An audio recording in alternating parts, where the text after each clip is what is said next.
Good evening everyone. तो आज हम देखते हैं कि जो एमबीएसआई मोटर व्हीकल सब इंस्पेक्टर की जो अभी वैकेंसी निकलने वाली है, उसके अंदर जो टेक्निकल पोर्शन है हमारा, हिंदी इंग्लिश और उनके अलावा जो टेक्निकल पोर्शन आएगा वो उसके जो पहले RVSC Rajasthan public mission, Rajasthan service public commission RPSC जो सिलेबस देती थी हमें, उसके एक ओवरव्यू ले लेते हैं ताकि क्या हो कि उससे हमें थोड़ा सा एक आइडिया हो जाएगा कि जो सिलेबस में कौन कौन से टॉपिक्स और कौन कौन सी सब्जेक्ट से रिलेटेड हमारे डाला गया था पहले। अभी जो बेसिकली ये बोर्ड है जो एग्जाम करवाएगा वो बोर्ड चेंज हो चुका है, आरपीएससी की जगह पे आरएसएम एसएसबी करवाएगा, तो हो सकता है कि थोड़ा बहुत हमारा सिलेबस है वो चेंज हो जाए, लेकिन बेसिक यही रहेगा सारा। हल्का फुल्का इसमें थोड़ा सा परिवर्तन हो सकता है। तो अभी हम मोटर व्हीकल सब इंस्पेक्टर का जो टेक्निकल पोर्शन है उसमें ऑटोमोबाइल और जो मैकेनिकल इंजीनियरिंग का दोनों का कंबाइंड सिलेबस डाला है। जो ऑटोमोबाइल के कुछ पोर्शन है और मैकेनिकल के कुछ यूनिट, टोटल 7 यूनिट डाली गई है। जैसा कि आप अपने हम देख रहे हैं कि जो पेपर थर्ड के नाम से हमारा सिलेबस जो टेक्निकल पेपर आता था, पेपर थर्ड के नाम से, इसमें जो फर्स्ट यूनिट है वो है बेसिक्स। अब बेसिक्स के अंदर इसमें हमारे मोस्टली सब्जेक्ट्स डाले गए हैं, जिसमें से सभी का बेसिक उठाया गया है। बेल्ट चेन और जो ये जो गियर ड्राइव का पोर्शन है ये हमारे थ्योरी ऑफ मशीन के चैप्टर से उठाया गया है। यहाँ तक रोलिंग, फ्रिक्शन, वाइब्रेशन और रेमेडीज तक हमारा शॉक अब्जॉर्वर तक हमारा थ्योरी ऑफ मशीन में उठाया गया। उसके आगे का पोर्शन थोड़ा सा कुछ एक बेसिक हमारा स्ट्रेंथ ऑफ मटेरियल का लिया गया, torsion of shaft, hollow and solid shaft हो गया, स्प्रिंग का पोर्शन हो गया। उसके बाद में फ्लूइड मैकेनिक्स आती है, pascal law, Bernoulli's theorem and fluid pump वगैरह। उसके बाद में जो मेजर पोर्शन है हमारा ये थर्मोडायनेमिक्स का आता है। कंप्रेसर तक हमारा थर्मोडायनेमिक्स चलता है, जिसमें गैस पावर साइकिल्स भी आ जाते हैं, बेसिक्स भी आ जाते हैं। उसके बाद में एयर कंडीशनिंग का एक छोटा सा पोर्शन भी डाला गया है, राइट। उसके बाद में जब हम बात करें आगे नेक्स्ट सेकंड यूनिट की, तो वो आती है IC engine, internal combustion engine, जिसके अंदर थ्योरी पोर्शन और बेसिक डिटेल, बेसिक छोटे छोटे जो इनके बेसिक्स हैं आईसी इंजन से रिलेटेड, पंप से रिलेटेड, हमारे 4 स्ट्रोक 2 स्ट्रोक से related, fuel pump, fuel supply, जो फ्यूल सप्लाई सिस्टम हमारा है उससे रिलेटेड, ये थोड़े से आते हैं। थर्ड यूनिट में हमारे आईसी इंजन ही डाला गया है, उसकी प्रैक्टिकल जो हमारे एस्पेक्ट्स थे, मोड्स टेस्ट वगैरह, आईएचपी बीएचपी निकालने वाला जो ये पोर्शन है ये हमारा थर्ड यूनिट में है। और बाकी जो बची हुई fourth, five, six and seventh जो यूनिट है ये ऑटोमोबाइल से रिलेटेड है। ऑटोमोबाइल में हमने गियरिंग पढ़ा है, स्टीयरिंग सिस्टम पढ़ा है, ब्रेकिंग सिस्टम पढ़ा है, ये सारे के सारे व्हील्स एंड टायर्स हो गए। ये fourth, fifth and sixth unit के अंदर ऑटोमोबाइल का पोर्शन डाला गया। जो सेवंथ यूनिट है मिसलेनियस के नाम से, इसमें हमने ये चीजें नहीं पढ़ी। ये सेवंथ यूनिट बिल्कुल एक प्रैक्टिकल जो अलग से डाला है इन्होंने, प्रैक्टिकल एस्पेक्ट्स के रिगार्डिंग, ड्राइविंग इंस्पेक्शन कैसे होते हैं, रोड टेस्टिंग ऑफ ऑटोमोबाइल, मतलब जो ऑटोमोबाइल हमारी मैन्युफैक्चर होती है वहां पे उनकी रोड टेस्टिंग की जाती है, जो अंदर ही उनके ट्रैक बना होता है ऑटोमोबाइल इंडस्ट्रीज के, वहां पे रोड टेस्टिंग होती है, वो किस तरह से होती है, क्या क्या टेस्ट करते हैं उसमें। और उसके बाद में ये जो मोटर व्हीकल सब इंस्पेक्टर है, ये थोड़ा सा ये इसमें मोटर व्हीकल एक्ट आता है जो हमारा, इससे रिलेटेड हमारे एक रूल्स और एक्ट से रिलेटेड हमारी चीजें भी डाली गई हैं। ये जो हमारे हैं इसमें हाईवेज का भी थोड़ा सा आता है, इसमें भारत का जो पेट्रोलियम सिस्टम, जो पॉल्यूशन स्कीम है हमारी, भारत स्टेज 1, 2, 3, 4, वो हमारे ऊपर भी डाला गया। ये देखो भारत से रिलेटेड जो भारत स्टेज 1, 2 एंड 3 एंड 4 ये आईसी इंजन में डाला गया, इमिशन से रिलेटेड जो नॉर्म्स है भारत के उससे रिलेटेड। तो ये जो ओवरव्यू है, जो मैकेनिकल से रिलेटेड है मोस्टली वो मैं करवाऊंगा। और हो सकता है मे बी ऑटोमोबाइल के लिए तुम्हारा जो फैकल्टी है वो चेंज हो जाए, कुछ डिफरेंट फैकल्टी हमारी ऑटोमोबाइल का पोर्शन स्टार्ट करें, और मैं भी कंटिन्यू कर सकता हूँ उस चीज को। तो अभी अपने देखेंगे कि जो थर्मोडाइनमिक्स के जो बेसिक हैं वो हम करते हैं आज। थर्मोडाइनमिक्स के बेसिक स्टार्ट करते हैं। तो मोस्टली थर्मोडाइनमिक जो सब्जेक्ट है इसके अंदर बेसिक्स पे जाए हम, तो देखो सबसे पहले हम बात करते हैं थर्मोडाइनमिक्स की।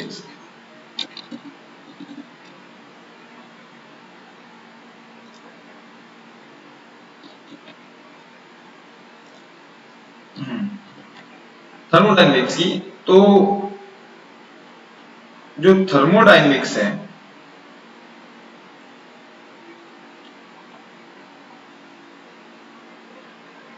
वो बेसिकली बना है दो वर्डों से, जिससे हम बात करते हैं, जैसे ये थर्म है, थर्मो अलग हो जाता है हमारा, डायनेमिक्स अलग हो जाता है।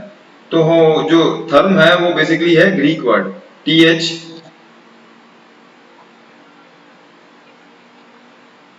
थर्म, ये हमारा है ग्रीक वर्ड, इसका मीनिंग होता है हीट। थर्म का मीनिंग है हीट, और डायनेमिक है जो, वो हम पढ़ ही चुके हैं हमारे जनरल लाइफ में कि डायनेमिक्स है वो हमारा रिलेटेड होता है फोर्स से, फोर्स। तो जो थर्मोडायनेमिक्स है वो इन दोनों वर्ड से मिला है, मतलब हीट से हमें फोर्स जनरेट करना है। फोर्स का मीन्स आगे जब हम फोर्स को फर्दर कन्वर्ट करते हैं तो वो पावर बनती है। तो मतलब हीट से फोर्स या पावर हमें जनरेट करनी है, वो हम थर्मोडायनेमिक्स में करते हैं।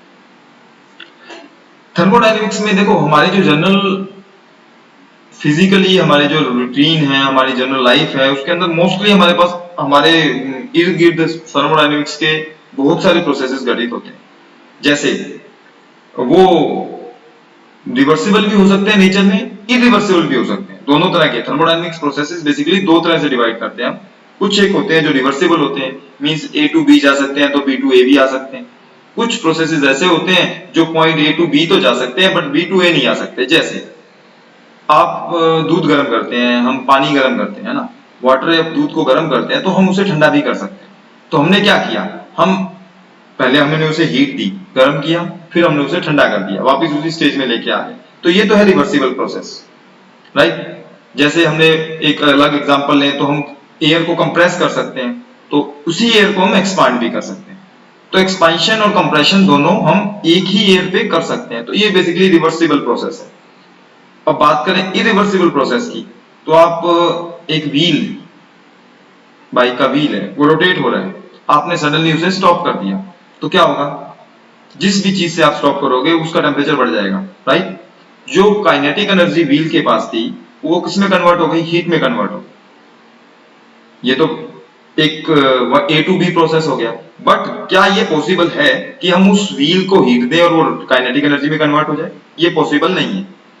व्हील को आप गर्म करोगे तो व्हील हीट अप हो जाएगा, व्हील का टेम्परेचर बढ़ जाएगा, लेकिन वो ऐसा नहीं है कि बाइक के व्हील को आप गर्म करोगे तो वो रोटेट होना स्टार्ट हो जाएगा। That is not possible. तो ये है इरिवर्सिबल प्रोसेस। तो जनरल लाइफ में हमारे पास ऑलमोस्ट सारे के सारे थर्मोडायनेमिक्स के प्रोसेसेस, घटनाएं घटित होती हैं। थर्मोडायनेमिक्स का बेसिक हीट का जो कंसेप्ट है, मैं हीट की बात करूं, हीट का जो कंसेप्ट है वो हमें पता है कि हीट हमेशा हायर टेम्परेचर से लोअर टेम्परेचर की ओर मूव करती है, फ्लो करती है। रिवर्स पॉसिबल नहीं है इसका without external work. Reverse possible है बट विद डिवाइस, किसी मशीन के द्वारा, किसी मैकेनिज्म के द्वारा हम लोअर टेम्परेचर से हाई टेम्परेचर पे हीट को दे सकते हैं। नेचुरली ये पॉसिबल नहीं है। जो नेचर में घटनाएं होती हैं वो अकॉर्डिंग टू थर्मोडायनेमिक्स, उसी से हमने बेसिकली थर्मोडायनेमिक्स के लॉ बनाए हैं, उसी से हमने इजाद किए हैं। थर्मोडायनेमिक्स बनी ही basically practical as well as जो फिजिकल घटनाएं होती हैं उनसे मिलकर हमने थर्मोडायनेमिक्स सब्जेक्ट बनाया है। तो थर्मोडायनेमिक्स के अंदर हम बात करें, बेसिकली इसमें दो व्यू आते हैं। थर्मोडायनेमिक्स के अंदर दो तरह के व्यू चलते हैं। जो फर्स्ट व्यू है हमारा वो आता है मैक्रोस्कोपिक व्यू। मैक्रोस्कोपिक व्यू, इसको हम बोलते हैं classical thermodynamics. Classical thermodynamics, right. Second जो आता है हमारा व्यू वो आता है माइक्रोस्कोपिक। नाम से वैसे पता लग रहा है हमें कि इन दोनों के अंदर क्या चलेगा। ये है हमारा स्टैटिस्टिकल जो थर्मोडायनेमिक्स आती है, वो माइक्रोस्कोपिकल व्यू को हम स्टैटिस्टिकल थर्मोडायनेमिक्स भी कहते हैं। स्टैटिस्टिकल क्यों कहते हैं वो हम आगे पढ़ेंगे अभी।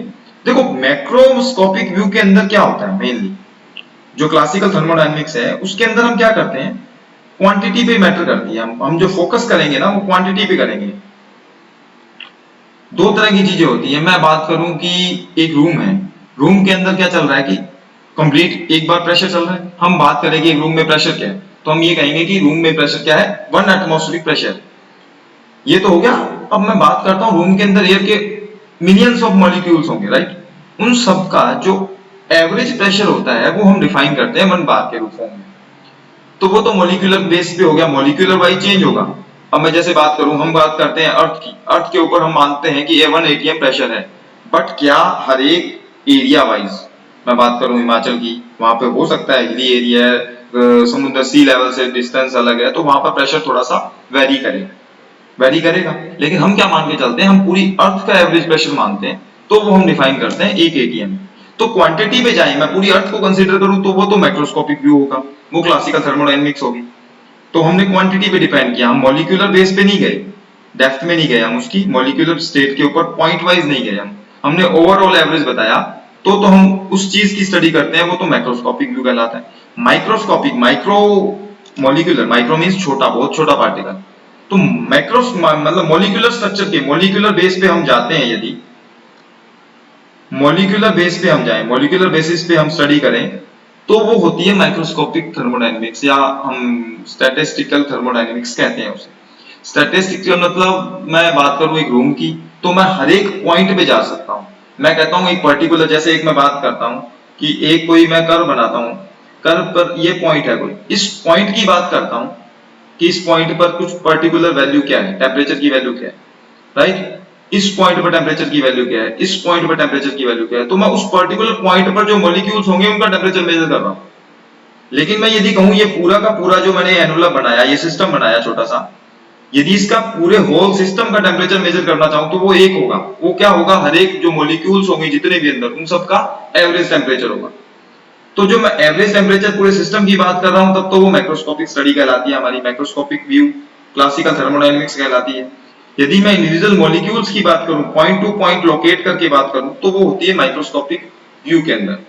तो ये हमारे दो व्यू चलते हैं। हम जो बात करेंगे थर्मोडायनेमिक्स की, वो हम बात करेंगे मैक्रोस्कोपिक की, मतलब हम पूरी होल क्वांटिटी को लेके चलेंगे, उसकी एवरेज वैल्यू को लेके चलेंगे।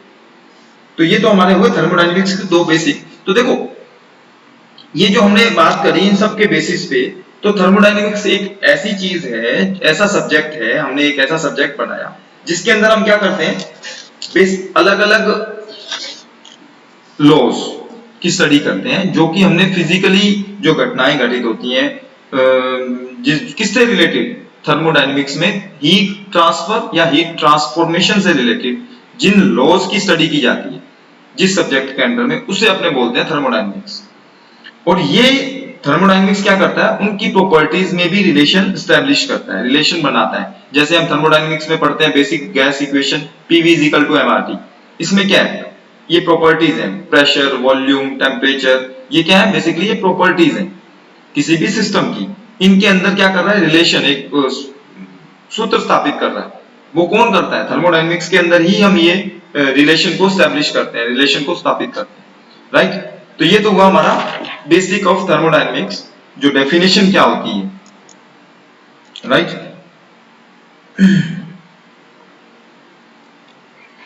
अब हम आगे चलते हैं, आगे हम बात करें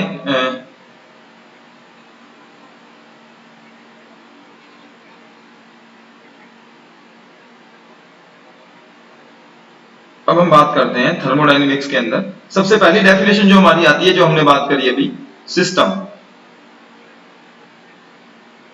अब हम बात करते हैं सिस्टम क्या है भाई। देखो भी सिस्टम क्या होता है, थर्मोडायनेमिक्स से सबसे बेसिक जो स्टार्ट करते हैं, हम बिना सिस्टम के हम कुछ भी नहीं कर सकते। सिस्टम हर एक फील्ड में होता है। हम बात करते हैं यदि स्ट्रेंथ ऑफ मटेरियल की, उसमें भी कुछ ना कुछ एक बॉडी लेके चलते हैं, वो एक हमारा सिस्टम है, जो कि हम जिस पे फोकस कर रहे हैं। हम सिस्टम वो चीज है जो कि अंडर इन्वेस्टिगेशन एरिया है, जिसके अंदर हम इन्वेस्टिगेटिंग करेंगे ना, इन्वेस्टिगेशन, सॉरी, इन्वेस्टिगेशन हम क्या करेंगे, जिसके अंदर इन्वेस्टिगेशन करेंगे, जो एरिया हमने अंडर इन्वेस्टिगेशन रखा है, जिस पर हम बात करने वाले हैं, जिस चीज की बात करने वाले हैं, जितने एरिया की बात करेंगे हम, उसे अपने सिस्टम बोलते हैं। जैसे अब सिस्टम की बात करूं, जैसे मैंने ये सिस्टम बना लिया है, ये छोटा सा सिस्टम है। अब मैं बात कर रहा हूं तो इस सिस्टम, ये बाउंड्री बनाई है मैंने, इसके अंदर का जो एरिया है, ये जो अंदर के जो भी इसमें सब्सटेंस है, जो भी हमने एयर ली है या फ्लूइड लिया है, इसी की बात कर रहा हूं मैं। इसके अलावा मैं किसी की बात नहीं कर रहा। मैं इसके प्रेशर की, इसके वॉल्यूम की, इसके टेम्परेचर की बात कर रहा हूं। तो ये एक सिस्टम बन गया जिस चीज पर हम फोकस कर रहे हैं।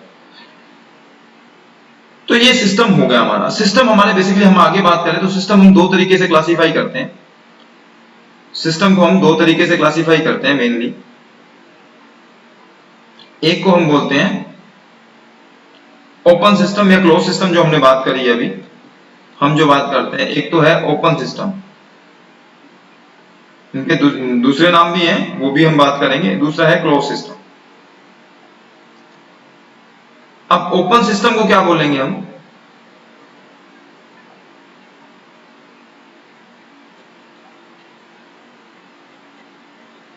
Control volume system. इनके दूसरे नाम भी याद रखना, कई बार क्या है ऑब्जेक्टिव क्वेश्चंस में इसके थ्रू भी पूछ लेता है। ये है कंट्रोल मास सिस्टम। अब इनमें पता लग रहा है हमें, इसके अंदर कंट्रोल मास सिस्टम और कंट्रोल वॉल्यूम सिस्टम, इनके दूसरे नाम भी हैं। ये ओपन सिस्टम कहलाता है। बेसिकली हमारी नॉर्मल बुक्स में यही नाम मिलता है हमें कि कौन कौन से सिस्टम है, ओपन सिस्टम, क्लोज सिस्टम, और एक थर्ड तरह का सिस्टम आता है वो जिसका नाम तुमने पढ़ा होगा, वो है हमारा आइसोलेटेड सिस्टम।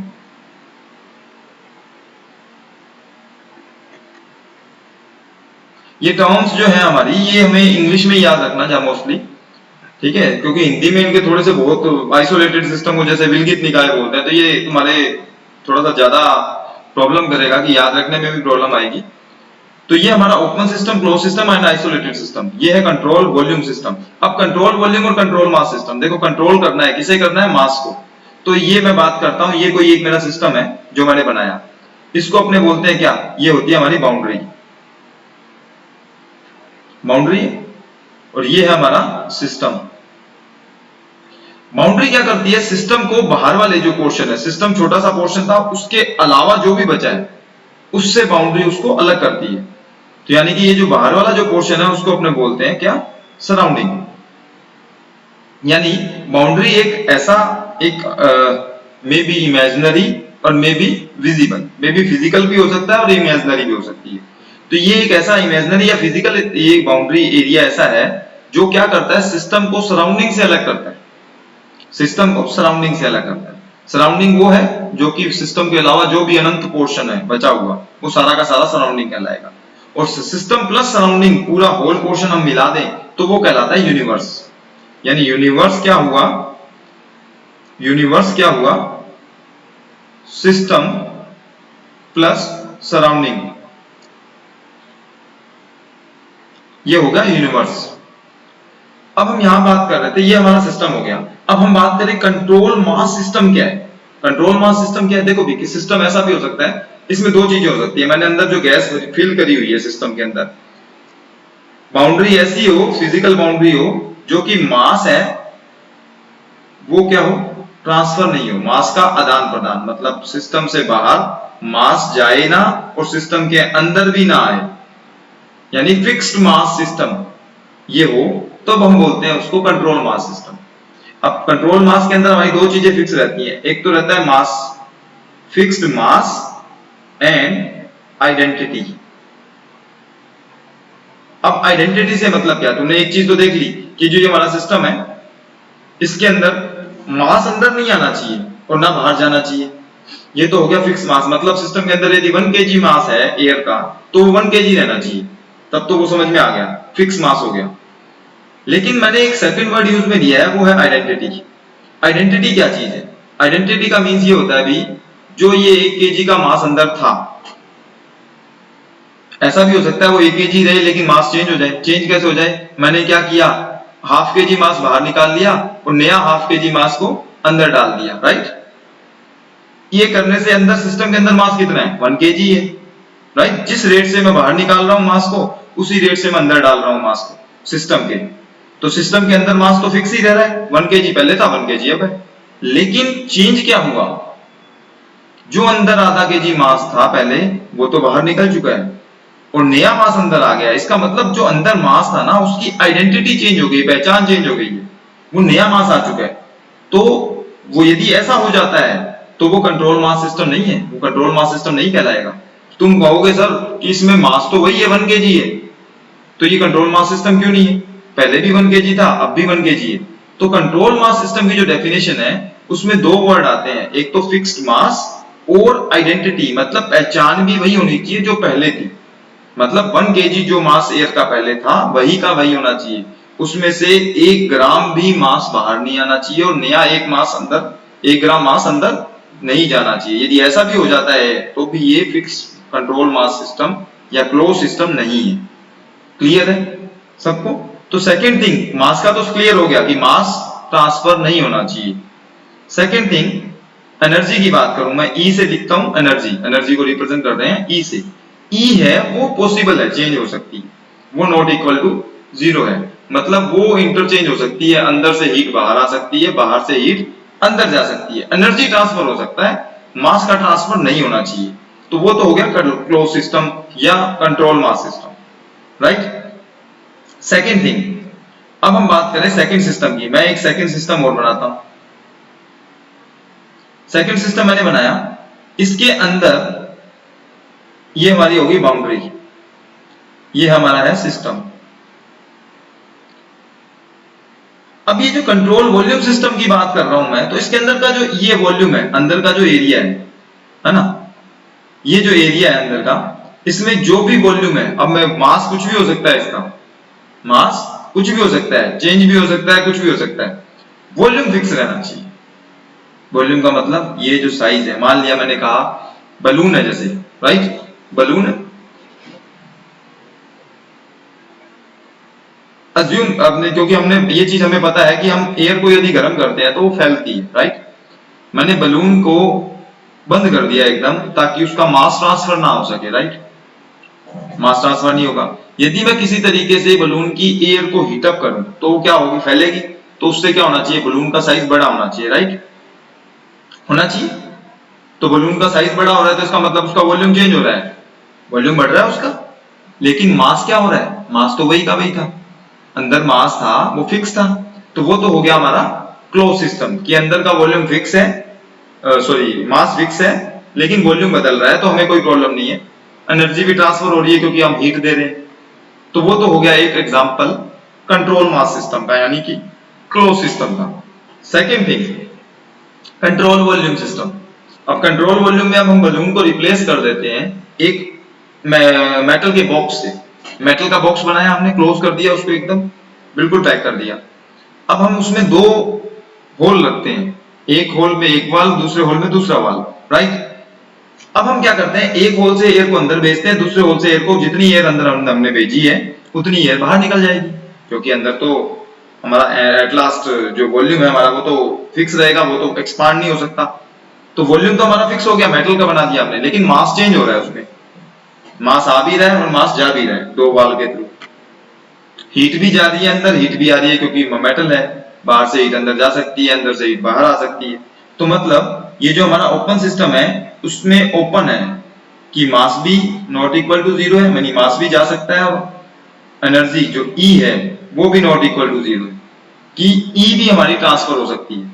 तो ये हुआ हमारा ओपन सिस्टम या control volume system. Volume fix रहना चाहिए, वॉल्यूम में कोई चेंज नहीं होना चाहिए, इसीलिए मैंने बलून को रिप्लेस किया मेटल से, कि एक मेटल का बॉक्स बनाते हैं ताकि उसके वॉल्यूम में कोई चेंज ना हो, राइट। ये हो गया हमारा ओपन सिस्टम या control volume system. Third system जो बात कर रहे हैं हम, थर्ड सिस्टम जो हमारा है वो आता है हमारा आइसोलेटेड सिस्टम। आइसोलेटेड सिस्टम, ये जो थर्ड वाला है आइसोलेटेड। ये आइसोलेटेड सिस्टम क्या है, मतलब आइसोलेट हो जाओ आप, जैसे अपने बोलते हैं ना कि आजकल कोरोना चल रहा है जनरली, हम कहते हैं कि आइसोलेट हो जाओ, अलग हो जाओ सबसे। तो आइसोलेट होने का मीन्स अलग हो जाओ, आप किसी से कम्युनिकेशन ना रखो। तो ये जो सिस्टम है हमारा, ये किससे कम्युनिकेशन करेगा, सर ऑब्वियस सी बात है सराउंडिंग से, क्योंकि इसके पास एक ही चीज है, बाहर का जो एरिया है वो सराउंडिंग है, अंदर का एरिया जिसपे हम बात कर रहे हैं वो हमारा सिस्टम है। तो बाहर के एरिया के साथ में इसका कम्युनिकेशन बंद कर दो, किस फॉर्म में, in the form of mass and in the form of energy. यदि दोनों चीजें जीरो हो जाए, यानी कि ना तो मास का ट्रांसफर हो और ना ही एनर्जी का ट्रांसफर हो सराउंडिंग के साथ में सिस्टम का, तो वो कहलाता है आइसोलेटेड सिस्टम, कि ये अलग हो चुका है, किसी से कम्युनिकेशन नहीं है इसका, राइट। तो ये हमारे तीन तरह के सिस्टम हो गए, open, close and isolated system. Control volume system, control mass system, इन दोनों के नामों को याद रखना। बेसिकली जो यदि आप बात करते हो, टेक्निकल टर्म में हम जाते हैं बहुत ज्यादा डीप में, तो ये ओपन को हम इस नाम से ही बुलाते हैं। हाँ, एग्जाम पॉइंट ऑफ व्यू से ओपन और क्लोज ही पूछे जाते हैं, लेकिन यदि हम टेक्निकल की बात करें, बहुत डीप टेक्निकल में जाते हैं, बेसिकली इनको टेक्निकली हम control volume system and control mass system बोलते हैं, राइट। तो ये तो हो गया हमारा दोनों का बेसिकली सिस्टम से रिलेटेड चीजें और सिस्टम से रिलेटेड तो जो चेंजेस होंगे ओपन सिस्टम में, क्लोज सिस्टम में क्या क्या चेंजेस होंगे, राइट। तो अगला टॉपिक जो हम लेके चलते हैं,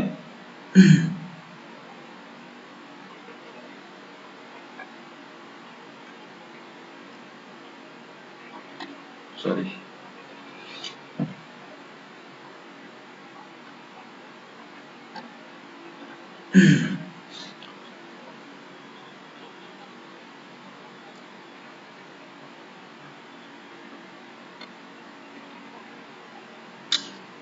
अब हम अगले अगले टॉपिक की तरफ चलते हैं। सेकंड जो चीज आती है इसमें, ये हमारा हो गया ये वाला पोर्शन। जो नेक्स्ट टॉपिक आता है जो हमारा, देखो अब सिस्टम हमने बात कर ली, मैंने तुम्हें पहले बताया कि सिस्टम के अंदर प्रॉपर्टीज भी है। सिस्टम की आप सिस्टम को कैसे डिफाइन करते हो थर्मोडायनेमिक्स में, कि पर्टिकुलर प्रेशर क्या है उसका, टेम्परेचर क्या है, वॉल्यूम क्या है उसका, एंथैल्पी, एंट्रोपी, स्पेसिफिक हीट वगैरह, ये सारी की सारी प्रॉपर्टीज हैं। प्रॉपर्टीज का मीन जिससे आप उसको क्लासिफाई डिफाइन कर सको सिस्टम। तो अब हम बात करते हैं, नेक्स्ट जो टॉपिक आता है हमारा वो आता है प्रॉपर्टीज। प्रॉपर्टीज क्या है, देखो भी सिस्टम के अंदर क्या है कि जो कैरेक्टरिस्टिक्स हम सिस्टम की डिफाइन करते हैं, कैरेक्टरिस्टिक्स फीचर्स हैं, वो हम सिस्टम्स की डिफाइन करने के जो किस जिनकी हेल्प से हम डिफाइन करते हैं उन्हें हम प्रॉपर्टीज बोलते हैं। कैरेक्टरिस्टिक्स में क्या क्या आएगी, उसका प्रेशर क्या, कैरेक्टरिस्टिक मतलब उसकी मतलब विशेषताएं, कि एक तरह से हम ये करें कि एक दो सिस्टम है हमारे पास, जैसे हम बोलते हैं ना कि एक एसी रूम है और एक नॉन एसी रूम है। अब हम बात करें रूम की, कि इस रूम का टेम्परेचर कितना है, अब वो बेसिकली हम रूम की बात कर रहे हैं, रूम का मींस वो रूम में एक सिस्टम हो गया। अब उस रूम की बात की जा रही है तो हो सकता है कि उसमें एसी चल रहा हो तो उसका टेम्परेचर बहुत कम हो, राइट। हम कहते हैं घरों के अंदर हम बोलते हैं कि जो हमारा एक पर्टिकुलर रूम है जो कि हमारा फर्स्ट फ्लोर ग्राउंड फ्लोर पे होता है, अंदर का रूम, वो गर्मियों के दिनों में ठंडा रहता है, राइट। क्यों, क्योंकि उस पर हीट नहीं पहुंचती। तो हम उस रूम की बात कर रहे हैं, यही हम रूम की बात करें छत के ऊपर, तो हम क्या कहेंगे, वो गर्म रहता है। गर्म का मीन क्या है, गर्म एक स्पेसिफाई कर रहा है उस रूम को कि उसका टेम्परेचर ज्यादा है और उसका टेम्परेचर कम है। तो थर्मोडायनेमिक्स में ही हमारे पास ऐसी बहुत सारी प्रॉपर्टीज हैं, जैसे प्रेशर, टेम्परेचर एंड वॉल्यूम। ये हम तीन की बात ही क्यों कर रहे हैं, स्पेसिफिक हीट, ये प्रॉपर्टी बहुत सारी है हमारे पास, लेकिन हम तीन बेसिक प्रॉपर्टी की बात करते हैं। क्यों, क्योंकि प्रॉपर्टीज में हमारे पास दो तरह की प्रॉपर्टीज को हम क्लासिफाई करते हैं। हम इसमें आ जाएगा हमारे पास कि कौन कौन सी प्रॉपर्टीज है। देखो एक होता है इंडिपेंडेंट प्रॉपर्टी, एक होता है डिपेंडेंट प्रॉपर्टी। हम जनरली बात करें तो डिपेंडेंट प्रॉपर्टी वो होती है जो कि दूसरी प्रॉपर्टीज से हम कैलकुलेट कर सकते हैं। मतलब स्पेसिफिक हीट, आप दूसरी प्रॉपर्टी टेम्परेचर आपको पता हो, आप कैलकुलेट कर सकते हो, right. Basic property, independent property कौन सी होती है, जो किसी पे डिपेंड नहीं करती, जैसे प्रेशर, वॉल्यूम एंड टेम्परेचर। ये तीन प्रॉपर्टीज बेसिक इंडिपेंडेंट प्रॉपर्टी है। यदि ये हमें सिस्टम की तीन चीजें पता हो तो हम सिस्टम की बाकी सारी चीजें हम सिस्टम की निकाल सकते हैं, कैलकुलेट कर सकते हैं, सॉरी, ठीक है। तो ये तो हो गई दो क्लासिफिकेशन, जनरल क्लासिफिकेशन। प्रॉपर्टीज को हम दो तरीके से डिफाइन करते हैं जो आपने पढ़ी है अभी तक, extensive property and intensive property. Extensive property कौन सी है, जो मास डिपेंडेंट प्रॉपर्टी है, मतलब मास से रिलेटेड, मास पे डिपेंड कर रही है। सेकंड, ये इंडिपेंडेंट ऑफ मास, मतलब मास पे डिपेंडेंट नहीं है। अब इनका मतलब क्या है, देखो एक्सटेंसिव प्रॉपर्टी, जैसे मास चेंज करेंगे हम सिस्टम में किसी चीज का तो उसकी प्रॉपर्टी में चेंजेस आ जाएंगे। इन सभी में चेंजेस आता है, कैसे, वॉल्यूम है, यदि मैं बात करूं 1 लीटर है, 1 लीटर में हमें पता है जितना कुछ मास मैंने डाला उसका वॉल्यूम लीटर में कन्वर्ट हो गया, वो कि यदि मैं इतना मास लेता हूं तो उसका वॉल्यूम इतना होगा, राइट। यदि मैं मास को बढ़ा देता हूं तो वॉल्यूम ऑटोमेटिकली बढ़ जाएगा, ऑब्वियस सी बात है, राइट। सेकंड थिंग, प्रेशर की बात करूंगा। प्रेशर क्या है, क्या, अब सुनो, प्रेशर की, अब मैं एक मास डिपेंडेंट वॉल्यूम तो मैंने बता दिया तुम्हें कि मास पे वॉल्यूम है जो मास पे डिपेंड करता है, राइट। लेकिन मैं प्रेशर की बात करता हूं तो ये मास डिपेंडेंट हो गया वॉल्यूम तो, लेकिन मैं प्रेशर की बात करता हूं अब सोचो एक रूम का प्रेशर है, रूम के अंदर जो एयर है, टोटल एयर, राइट, मान लेता हूं रूम के अंदर 4 kg एयर है, अज्यूम कर रहे हैं हम, उसका प्रेशर कितना है, 1 एटमॉस्फेयर प्रेशर। यदि मैं उस रूम के अंदर से एक डब्बा, एक बॉक्स लेके जाऊं, उस रूम के अंदर से मैं उस बॉक्स के अंदर रूम में लाके उस बॉक्स को बंद कर लूं, सील पैक कर दूं, ओपन बॉक्स लेके आया रूम के अंदर, उस बॉक्स को लाके रूम के अंदर मैंने सील पैक कर दिया एकदम, पैक करने के बाद में उसके अंदर एयर ट्रैप हो गई, यानी कि रूम के अंदर से मैंने उतनी एयर को निकाल के बाहर भेज दिया। क्या रूम का टेम्परेचर प्रेशर चेंज हो जाएगा? होना चाहिए? नहीं। क्यों? बहुत कम चेंज होगा, ना के बराबर, राइट। सेम ऐसे ही मैं डेंसिटी की बात करूं, डेंसिटी क्या है? डेंसिटी एक मेटल की फिक्स रहती है, चाहे मैं एयर की बात करता हूं तो एयर की डेंसिटी फिक्स रहेगी। मैं कास्ट आयरन की बात करूं, कास्ट आयरन की डेंसिटी फिक्स रहेगी। क्यों फिक्स रहेगी? कास्ट आयरन का इतना सा ब्लॉक ले लो या एक गार्डर ले लो, जो बीम हम डालते हैं छतों में, इतना बड़ा, उन दोनों की डेंसिटी सेम होती है। क्यों? जबकि मास तो अलग अलग है, राइट। अब ये चीजें मत सोचना, डेंसिटी का फॉर्मूला आता है मास अपॉन वॉल्यूम, तो तुम कहीं सोचो कि साहब ये मास आ रहा है तो डेंसिटी तो क्या है, मास पे डिपेंड करनी चाहिए, क्योंकि मास चेंज होगा, मास बढ़ेगा तो डेंसिटी बढ़ जाएगी, राइट। लेकिन मास बढ़ेगा तो इसका वॉल्यूम भी बढ़ जाएगा। मैंने बोला ना अभी, मास और वॉल्यूम डिपेंडेंट है। तो वॉल्यूम जो है वो है हमारी एक्सटेंसिव प्रॉपर्टी, वॉल्यूम ये मास पे डिपेंड कर रही है। तो जिस रेशो में मास बढ़ेगा उसी रेशो में वॉल्यूम बढ़ जाएगा, तो दोनों का जो अनुपात है वो एक समान रहेगा। इसीलिए डेंसिटी क्या रहती है? कांस्टेंट रहती है, कि मास पे डिपेंड नहीं करती। तो डेंसिटी क्या है? इंटेंसिव प्रॉपर्टी है। इंटेंसिव मतलब इंडिपेंडेंट ऑफ मास, मास पे डिपेंड नहीं कर रही है। तो ये इंटेंसिव और एक्सटेंसिव प्रॉपर्टी का अलग अलग क्लासिफिकेशन है, कि कुछ प्रॉपर्टीज एक्सटेंसिव होती है, कुछ प्रॉपर्टी इंटेंसिव होती है। अब जैसे मैं एक चीज बात करता हूं, मैं बात करता हूं हीट की। हीट का फॉर्मूला अभी हम आगे पढ़ेंगे, एमसीडीटी होता है, मैं अभी बता रहा हूं वैसे। हीट का फॉर्मूला एमसीडीटी है। एम क्या है? मास है, सी स्पेसिफिक हीट है, और डीटी क्या है? टेम्परेचर में डिफरेंस, राइट। अब क्यू है जो मेरा, ये मेरी क्या है? साफ साफ दिख रहा है मेरे को कि मास बढ़ेगा तो क्यू बढ़ेगा, ऑब्वियसली बिल्कुल सही बात है ये, कि मास बढ़ने पर हीट बढ़ती है। तो क्यू क्या हुआ? क्यू हमारी एक्सटेंसिव प्रॉपर्टी हुई, राइट। लेकिन एक चीज ध्यान रखना, कभी भी यदि मैं यदि ये क्यू कैपिटल है, यदि मैं इसको स्मॉल क्यू लिखता हूं, स्मॉल क्यू बराबर क्या होता है? Q by M. पर यूनिट मास ऑफ जो हीट होती है उसे हम क्यू लिखते हैं, और ये होती है हमारी स्पेसिफिक हीट, मतलब स्पेसिफिक टर्म बन जाती है ये, इसे हम स्पेसिफिक वर्ड से जोड़ देते हैं, राइट। जैसे कैपिटल एच है वो है एंथैल्पी, तो इसी तरह स्मॉल एच क्या होगी? Specific enthalpy. स्पेसिफिक का मतलब है पर यूनिट मास जो हीट की क्वांटिटी होती है वो कहलाती है स्पेसिफिक हीट, राइट। तो ये चीज मैंने यहाँ पे देखी, क्यू बाई एम को मैंने स्मॉल क्यू से लिखा। तो ये जो स्मॉल क्यू है, अब ये मैंने फिक्स कर दिया, यूनिट मास का हीट की बात कर रहे हैं हम, यूनिट मास के हीट की बात कर रहे हैं, तो मास तो फिक्स हो गया, तो ये मास के इंडिपेंडेंट हो गई ये। तो यानी कि स्मॉल क्यू है वो हमारी इंटेंसिव प्रॉपर्टी आएगी, राइट।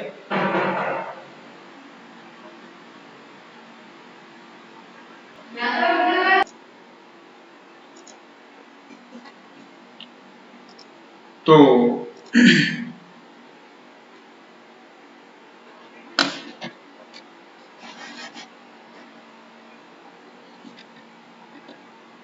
तो ये था हमारा स्पेसिफिक हीट का, जो बेसिकली इंटेंसिव प्रॉपर्टी है। यदि मैं स्पेसिफिक हीट की बात करूं जो पर यूनिट मास है, यदि इसकी बात करते हैं हम, तो ये बेसिकली कहलाएगा ये पर यूनिट स्पेसिफिक हीट, पर unit mass of specific heat. तो ये इंटेंसिव प्रॉपर्टी बन जाती है, ठीक है। तो ये बेसिकली हमारा था प्रॉपर्टीज के बारे में, जो कि इंटेंसिव और एक्सटेंसिव प्रॉपर्टी। तो बाकी का हम जो टॉपिक है वो हम नेक्स्ट क्लास में करेंगे। Okay, thank you.